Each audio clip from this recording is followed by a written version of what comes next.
스마트팜이 한창 각광받고 있을 때에도 서울대 푸드비즈랩에서는 이런 도시형 스마트팜에 대해서 부정적이었습니다. 첫째, 굳이 비싼 임대료를 내고 도시에 스마트팜을 세워야 할 이유가 있을까? 무엇보다도 임대료 때문에 생산비가 올라가고 실은 새벽에 3-40분만 나가도 나오는 양평에 저렴하고 빈 땅이 많다는 점이겠죠. 또한 스마트팜에서 생산하는 대부분의 작물들은 단가가 낮은 작물들입니다. 주로 상추라거나 이런 엽채류들 그리고 방울토마토류들인데 이걸로는 스마트팜의 높은 생산비를 극복하기가 어렵습니다. 그러니까 생산할수록 손해가 나는 거죠. 그래서 저희는 지금까지 도시형 스마트팜에 대해서 비교적 부정적인 입장을 가지고 있었습니다. 그리고 저희는 이런 도시형 스마트팜이 성공하려면 다음의 조건이 맞아야 한다고 보고 있었습니다. 첫 번째, 비싼 생산비를 극복할 수 있는 고부가가치 작물이어야 하고, 두 번째, 그러려면 단가 자체가 높은 작물이어야 한다. 그리고 세 번째로는 스마트팜의 가장 큰 강점인 계절성을 극복할 수 있다고 하는 것을 잘 활용할 수 있는 그런 작물을 선택해야 한다라고 봤죠. 그래서 저희가 생각했던 폐쇄형 그리고 도시형 스마트팜에서 가능성이 있는 작물은 첫 번째, 피자에 올리는 루꼴라처럼 수요가 꾸준히 있는데 겨울이 되면 가격이 폭등하는 작물. 그리고 두 번째로는 타임, 레몬그라스, 타라곤, 파슬리처럼 원물을 구하기가 힘들어서 주로 말린 건물을 쓰는 그런 경우 역시 이제 겨울에 가격이 폭등하는 작물이죠. 그리고 세 번째는 겨울 한철에만 나오는 딸기 같은 이런 비싼 작물을 사시사철 생산할 수 있게 되는 것. 이런 조건이 맞으면 성공할 수도 있겠다라고 생각을 했는데요. 사실 이러한 작물들을 1년 365일 꾸준히 생산하는 것은 쉽지 않습니다. 특히 딸기 같은 경우에는 온도라거나 광원에 워낙 민감한 작물입니다. 온도가 올라가게 되면 아예 딸기가 맺히지도 않죠. 우리나라에서 이 딸기를 완전 폐쇄형 스마트팜에서 연중 생산에 성공한 업체를 제가 알게 되어서 이번에 다녀오게 되었습니다.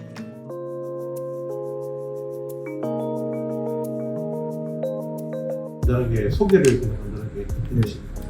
지금 이제 아그로솔루션 코리아 대표고요. 얘는 이제 포시즌벨이라고 하는 카페도 같이 하고 있어요. 그래서 농업에 대해서 생산뿐만 아니라 컨설팅, 재배, 그리고 유통 이렇게 전체 밸류체인을 저희가 가지고 있는 사업을 하고 있습니다. 그러면 주 생산 시설은 어디예요? 주 생산 시설은 농장들이 각각 있죠. 네. 이중 구조의 샌드위치 판넬에서 이제 그 환경을 최적화해서 네. 그렇게 생산을 하고 있습니다. 그러면요, 아그로솔루션이라고 하는 것이 이제 R&D와 생산을 이제 담당하고 네. 있고, 그다음에 연합 농장이라고 해야 될까요? 네. 네. 저희 농장도 있고요. 네. 저희가 지어준 농장도 있고. 네. 그렇게 해서 지어준 농장은 저희가 재배가 잘 되게도 해주고 거기서 생산된 원물은 매수를 해서 포시즌 베리로 다 유통. 세종시하고 부산에 있고요. 그다음에 대전에 관평동에 있고. 대전에 있고. 네. 지금 서울에는 지금 성수동을 비롯해서 이태원 몇 군데가 지금 기다리고 있어요. 근데 못 하고 있는 이유는 여름에 공급해줄 딸기가 지금 부족해서. 거기는 컨셉이 이제 딸기 카페 같은 맞습니다. 거예요. 네. 그럼 딸기 카페에 와서 이제 메뉴도 있을 거고, 네. 사람들이 와서 거기에서 딸기를 소매 일반 구매를 해서 갈 수도 있는 그런. 예, 근데 이제 디저트가 우선 메인이고요. 네. 그 이제 딸기를 1년 내내 저희는 있기 때문에 1년 내내 딸기 케이크나 모찌나 이런 걸 구매할 수 있는 유일한 공간이 있어야 될 것 같고, 만약에 저희가 농가들한테 많은 딸기가 잉여로 더 들어오게 되면 저희는 그걸 그냥 소분해 판매하면 되거든요. 네. 근데 이제 지금은 판매할 딸기가 없어요. 디저트 만들어서 부가가치 올리기에도 들어갑니다. 카페에서 이런 이제 가공품을 하게 되면 부가가치도 올라가는 지금 비용도 많이 들어가잖아요. 네. 제조 인력도 이제 들어가고 다른 이제 원 부자재도 들어가고. 맞습니다. 근데 오히려 사실은 어떤 측면에서는 박스로 해가지고 유통업체로 넘기는 게 네네. 사실은 더 좋을 수도 있고 그게 시즌이 아니면 네네. 아무래도 다른 평상시보다는 가격을 더 잘 받을 수 있으니 그런 쪽으로 생각을. 그거 했죠. 하고 있는데 지금 물량이 없어서 이제 그건 못하는 거고, 그리고 그렇게 했을 때는 문제가 있습니다. 네. 4월달부터 와서 6월달부터 딸기 달라고 하죠. 예를 들어서. 그런 데서 가져가는 딸기는 다 A급이에요. 그러면 B급, C급 어떻게 처리해야 되는지. 그 문제가 있고요. 그리고 이제 온실에 쏟아져 나오기 시작하면 어떻게든 트집을 잡아요. 왜냐면 저게 훨씬 싸니까. 그런 문제점을 봤을 때는 우리가 이런 상황에서 이 남는 딸기가 혹시나 생기면 어떻게든 우리가 처리를 할 수 있어야 이걸 안 버리잖아요. 그게 이제 가장 첫 번째고. 그 다음에 아까 B급, C급, D급. 저희는 그 딸기가 못생겨서 그렇지 맛은 있거든요. 그러면 주스라도 다 쓰는데 그쪽 상권으로는 나갈 수가 없는 딸기들이 있어요. 그러니까 버릴 딸기 하나도 없이 쓸 수 있는 게 지금 저희 모델이라고 방식으로. 살짝 이제 과거로 돌아가서 이 비즈니스를 하시게 된 계기에 대해서 좀 말씀해 주시면. 이제 저는 이제 뭐 아시겠지만 농정원에 있을 때 국내 스마트폰 확산 뭐 이런 거 하고 그 다음에 이제 나오기 한 6, 7년 전부터는 국제 협력을 하다 보니까 이제 해외에 있다가 한국에 온실을 확산해주는 그 ODA를 제가 했단 말이에요. 나가서 보면 결국은 이제 다른 나라에서도 다 들어와 있어요. 토마토, 파프리카, 오이 뭐 이런 데 다 들어와 있어요. 비싸기는 하지만 우리보다 생산량이 2배 나와요. 왜냐면 걔네들은 브리더잖아요. 그러니까 그 환경도 너무 잘하고 그러니까 거기에 우리가 싸울 수가 없는 거예요. 근데 반대로 보면 딸기는 한종일만 알아요. 다른 나라를 몰라요. 그러다 보니까 우리가 그 경쟁력을 가지고 있죠. 우리가 아니면 지네들이 따라올 수도 없고 이거는 그러면 우리의 경쟁력은 우리가 브리더인 거. 그러면 이제 딸기를 하는 게 맞겠다. 그러면 그 딸기를 동남아에서 많이 사람들이 트라이를 했는데 실패했어요. 70% 이상 안 나와요. 품질이. 왜냐면 기후가 지금 한국 딸기, 겨울 딸기에 특화되어 있지 않아서 겨울에 밤에 10도씨 내위로 떨어져야 되는데 그게 아무리 2000m 올라가면 돼요. 근데 그 밑에로는 안 됩니다. 그러니까 베트남, 뭐 필리핀 다 해도 가장 높은 데가 1500m. 그래서 안 되는 거예요. 그러면 그런 데에서 성공을 할 수 있는 그걸 만들려면 우리가 정확히 컨트롤할 수 있는 시스템을 만들어야 되거든요. 그러면 어느 나라에서 가져가도 할 수 있는 걸 만들어야 되겠다라고 해서 그때부터 이제 제가 딸기를 봤죠. 스마트팜의 한계에 대해서 맨날 이야기를 할 때 스마트팜은 지금 강원도 들어가고 온도 관리도 해야 되고 특히 배수량 같은 경우도 에너지 비용, 인건비 등등 여러 가지가 많이 이제 들어가야 되잖아요.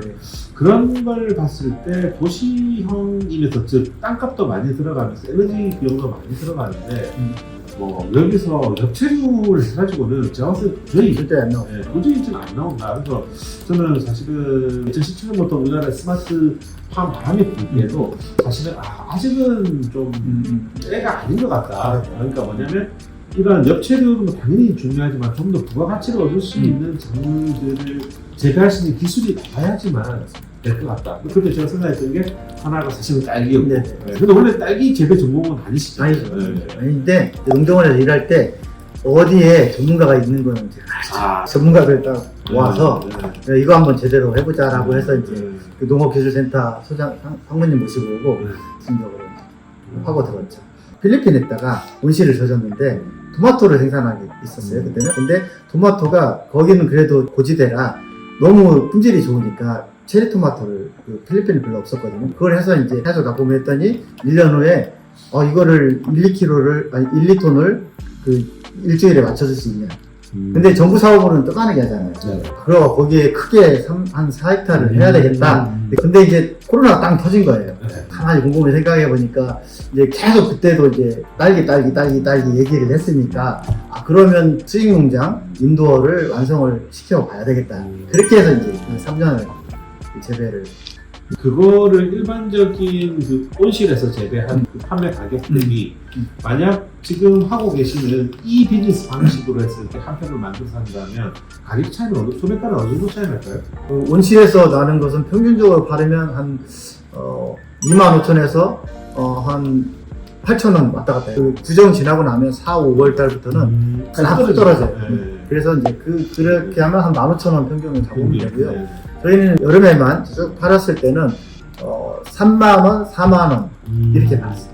그래서 최소 가격으로 10만원 잡으면 됩니다. 그러니까 일반적인 데보다는 제 생각보다 가격이 더 비싸다.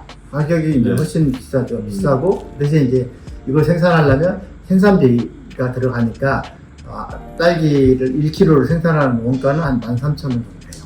그래서 이제 겨울에 그래서 15,000원에 만약에 판매를 한다고 하면 살짝 마진이 거의 없는 정도죠. 네.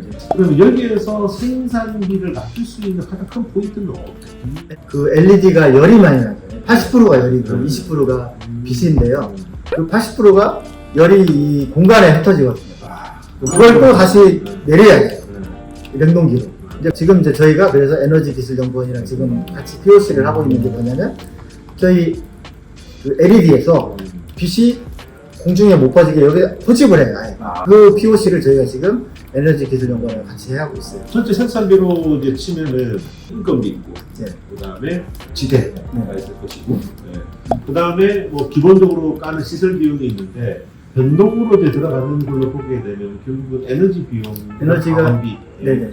에너지가 가장 크죠. 여기 75평인데요.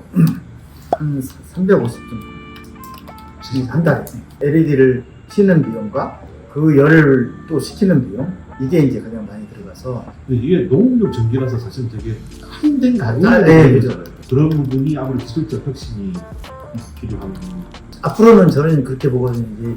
이 안에서 에너지 비용 절감하는 것을 이제는 해야 되는 거죠. 그래서 에너지 비용을 줄이는 거하고, 그다음에 이제 사람 노동력을 줄이는 것은 이제 익산 파면은 저희가 로봇을 지금 투입을 할 건데, 이제 그렇게 해서 병해충 예찰하고, 그다음에 이제 수확하고 수정하고 이 세 가지를 로봇을. 딸기의 퀄리티, 당도나 경도, 단단함 정도 네. 이런 부분이 일반 온실 재배하는 거랑 차이가 나는지. 네. 당도와 경도 두 가지를 놓고 보면, 그러니까 그 수확 시기 이렇게 놓고 보면 수확 시기는 빨라요. 네. 왜냐면 LED를 12시간씩 시켜주거든요. 그래서 런너를 저희가 아부다비에 3달 전에 보냈는데, 보통 런너 갖다 놓으면 한 5개월, 6개월 걸리거든요. 이제 3개월 반 만에 지금 수확해요. 그 정도로 빨라요. 이제 그건 이제 좋은 점이고요. 수익금 20%, 15%, 20% 줄었네요. 네, 이게 이제 빛을 어마어마하네요. 수적으로 해주니까. 그리고 근데 이제 당도는 높아요. 근데 높은데 온실에서 햇빛이 너무 좋을 때, 온도도 너무 좋을 때, 이때는 당도가 걔네들이 훨씬 더 높죠. 14브릭스 뭐 이렇게 나가죠. 근데 그때 말고는 이제 흐리고 막 그러면 이제 당도들이 떨어지고, 그거에 비하면 우리는 9에서 11로 맞춰요. 그렇게 하면 사람들이 먹었을 때 맛있다, 달다라고 하는 게 9 이상이면 돼요. 그래서 저희는 9에서 11로 맞춰놓고, 문제는 경도입니다. 얘가 온실에서 나오는 애보다, 태양광보다 한 20-30% 떨어져요. 정도가. 네, 소프트가 더 소프트해요. 그래서 이제 저희가 이제 포시즌베리도 우선 빼는 것도 하루 이틀 사이에 모두 다 후진을 한다. 그리고 이제 유통거리도 마일리지 적고 이렇게 가는 게 이제 맞고요. 얘를 이제 수출하기는 힘들어요. 얘는. 그래서 이제 저희가 지금 여기에 호미, 여기에 슈퍼볼, 그 다음에 비타킨, 뭐 여러 가지를 다 심어놨거든요. 그래서 이제 이 슈퍼볼 같은 경우에는 약간 사계성, 이런 성향이 들어가네요. 경도가 세요. 그러면 경도가 센 애를 넣어놓고 당도를 올리는 거는 가능해요. 그렇게 지금 접근하고 있어요. 물론 일단 계절성을 띄워놓는 게 제 첫 번째 강점이라 생각이 네네. 돼요. 그다음에 뭔가 조금 더 사람들을 구매할 수 있는 게 특정 성분을 올리는 것. 그 생각을 해봤더니 예전에 임신한 분들이 꼭 딸기 먹고 싶다고. 네네. 네, 뭐 그래서 새콤한 걸 먹고 싶어 하니까. 그래서 딸기를 먹고 싶은 임산부는 지불 의사가 사실은 높죠. 더 올릴 수 있는 방법은 여기다 엽산 함량을 올리는 방안이 들어가면 좋거든요. 엽산이라고 하면 사실 비타민 B 제품이더라고요. 네.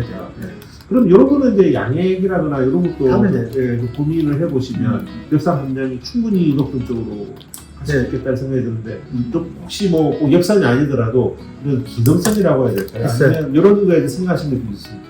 말씀하셨듯이 충분히 가능하다고 생각이 들거든요. 그래서 아니면 얘네들이 이제 뭐 티폰을 일으킨다든지 뭐 이런 것만 확인을 하면 충분히 가능하지 않을까. 네네. 그럼 앞으로 스케일업 하실 계획이 네, 지금 저희가 이제 좀 대농장이 좀 필요해요. 그래서 저희가 지금 서울 쪽에 나가고 싶어도 이제 못 나가고 있는 게 딸기가 없어서 그런 거라서, 그래서 지금 저희가 이제 인천 프로젝트 환경 개선 펀드를 받아서 이제 하는 프로젝트를 지금 준비하고 있는데, 인천에. 네.